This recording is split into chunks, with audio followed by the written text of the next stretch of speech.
Helen's hands shook holding that paintbrush, not from age but fury. Retirement brochures promised golden years. Instead, she got grocery aisles and grandkids' eye rolls. Then eavesdropping on two millennials in Auckland Art Fair. Dude, her sunset sketches? Total hidden genius. Something snapped. 65 years old, and strangers saw vibes she'd forgotten. That night, cerulean blue bled across her canvas like a rebellion. 3 months later, her useless hobby would fill a community gallery wall, each stroke screaming. Helen's hands shook holding that paintbrush, not from age but from quiet terror of beginning again.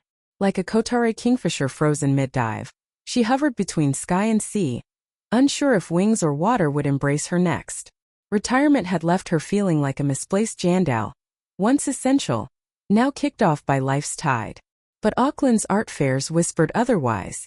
Between stalls of hand-carved Panamu and vibrant Pacifica prints, she caught vibes of reinvention. That first hesitant stroke on canvas? A wobbly koru unfurling, just like silver fern pendant she'd bought decades ago on her honeymoon. Each brushstroke after became a rebellion against invisibility, her shaky lines carving space where society saw only silence. When her community art show notice arrived, Helen nearly spilled her kawakawa tea. 70 years young, and here she was sweating over framing like a teen before prom. Opening night, she hid behind a display of ceramic tanawa, until a woman in a flax-woven hat lingered before her piece. "Feels like sunrise over Rangitoto," stranger murmured. Helen's throat tightened. That paintbrush, once just a tool from her teaching days, had become a compass, pointing her toward shores she'd forgotten existed. By evening's end, 3 pieces sold. Not bad for someone who'd once believed creativity retired with pension forms. As she packed up, Helen chuckled her reflection in a gallery window. Wild gray curls, turmeric-stained sleeves, an unmistakable glow of someone who'd rediscovered that purpose, like a forgotten pohutukua seed, blooms fiercest after longest wait. Helen's hand shook holding that paintbrush, not from age, but from sheer audacity of dipping it into cerulean blue after decades of signing tax forms. Retirement had left her adrift, days blending into one long scroll of daytime TV and grocery lists. But here, in a sunlit Auckland community center smelling of turpentine and possibility, bristles met canvas with a bold streak. A rogue drip plopped onto her shoe. 65 years old, and she just made her first happy accident. Laughter bubbled up, surprising her. Nearby, a woman with rainbow-streaked hair, Mira instructor, grinned. "That's where magic starts," she said, though creator hadn't asked. Vibes here were less follow instructions, and more what if we tried glitter. Week after week she returned, fingers once stiff from keyboard cramps now smudged charcoal with abandon. She learned to mix colors not by rules but by gut, blending ochre and crimson until they hummed. That paintbrush became her compass. Not just a tool, but a quiet rebellion against invisibility. One evening, Mira slid a flyer across table. Ponsonby Art Fair, open submissions. Helen's pulse did a cha-cha. Doubt crept in. Who'd care about a rookie's swirls and splotches?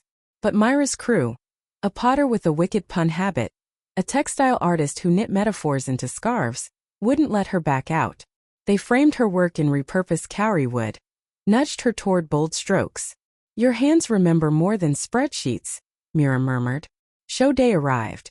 Wind whipped off Waitemata Harbor as she adjusted her display between a drone photographer and a teen sculpting with recycled tech. Visitors flowed past, then stopped. A woman in a flax-woven hat pointed Helen's piece, Tides of Waitingi, its layers echoing years of quiet resilience. "This," woman said, "feels like my grandmother's stories." Helen's throat tightened. By sundown, 3 pieces had sold. Not a fortune but proof. Purpose wasn't something lost retirement. It was waiting, patient as wet paint, for her to pick up brush again. That night, Helen sketched plans for a mural project, her laugh lines deepening. 65 was just right age to start a life in color. Helen's hand shook holding that paintbrush, not from age, but from sheer audacity of starting over. 65 years old, and here she was, fumbling with acrylics like some wide-eyed art student.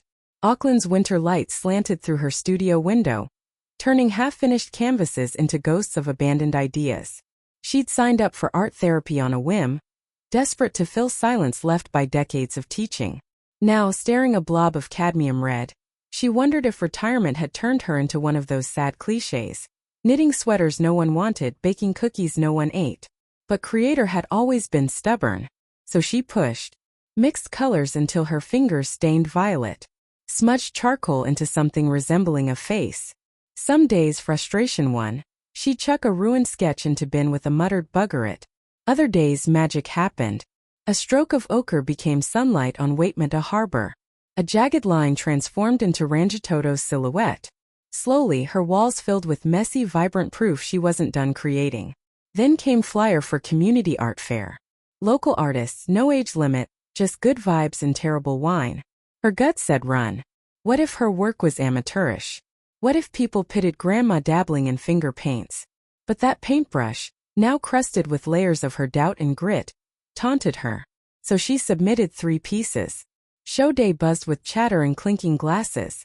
Creator hovered near her display, pulse racing as strangers paused, tilted heads. A young couple lingered, pointing her harbor painting. Feels like home, she overheard. Later, a woman with silver streaks matching Helen's own bought Rangitoto sketch, slipping a card into her palm. Gallery owner. Let's talk. Walking back to her car, Helen clutched that card tight. Maybe retirement wasn't an ending. Maybe it was just another damn canvas waiting for her to ruin it. Fix it, make it hers. She grinned, tossing paintbrush in her bag like a sword. Game on. Helen's hand shook holding that paintbrush. Not from age, but from wild fizzy thrill of rebellion. 65 years old, and here she was, slapping cerulean blue onto canvas like some renegade graffiti artist. Not a woman who'd spent decades balancing spreadsheets. Retirement had left her adrift, but this? This was a lifeline. Auckland's community art fair loomed in 3 weeks. Helen's first submission. Her stomach nodded. What if they laughed? What if she was just another bored retiree dabbling in watercolors to kill time? But then she remembered way colors bled into each other yesterday, how crimson streaked gold like a sunrise over Waitemata Harbor. Life's worth capturing, she thought. Even messy parts. She worked in secret, hiding canvases under bedsheets when neighbors dropped by. Then came moment. Stepping into fairgrounds, her piece wrapped in butcher paper like some illicit treasure. Hands clammy, she almost bolted. Until Marjorie, knitting circle skeptic who'd scoffed artsy nonsense, cornered her. Let's see this masterpiece. Then Marjorie smirked, reaching for wrapping. Helen's breath hitched as paper tore away. Silence. Then Marjorie's jaw dropped. Crowd pressed in. Murmurs swelled. Helen's painting wasn't polite little daisies in a vase. It was bold, raw, a self-portrait, her face half emerging from stormy brushstrokes. One eye clear, other dissolving into streaks of violet and charcoal. A woman unearthing herself. Someone snapped a photo. Phones buzzed. By sundown, image had ricocheted across local social media. Auckland emerging artist, 65 and alive. A gallery owner slid a card into Helen's palm, murmuring about authentic late bloomer vibes. Marjorie, now wide-eyed, stammered, I might take a class. Helen grinned, paintbrush still tucked behind her ear like some rogue artist's sword. Who knew reinvention could be this delicious? Helen's hand shook holding that paintbrush. Not from age, but vibes. First stroke hit canvas like a rogue wave, messy, alive. By week 3, her tiny Auckland flat smelled of turpentine and rebellion. Othabit. She hummed ABBA while mixing cerulean. Convinced blue tasted like salt. Community art fairs became her jam. Not just spectating. Elbowing past beige landscapes to slap up her wild, wobbly seascapes. Strangers paused. Who did this? Helen, 65, grinning behind a fern, let him wonder. Then she guided hesitant fingers, widowers, teens, even a skeptical barista, toward brushes of their own. Months later, her show lit up a repurposed warehouse. Not just her work. Dozens of pieces from her motley crew. A pensioner's neon dog portraits. A teen's quilt stitched with rugby scars. Crowds buzzed. Helen's old paintbrush, now nubby with love, rested in a vase like a trophy. Purpose. Founded in spilled magenta and shared laughter. Retirement wasn't an ending. Just a fresh canvas. Grab that brush. Paint your next chapter.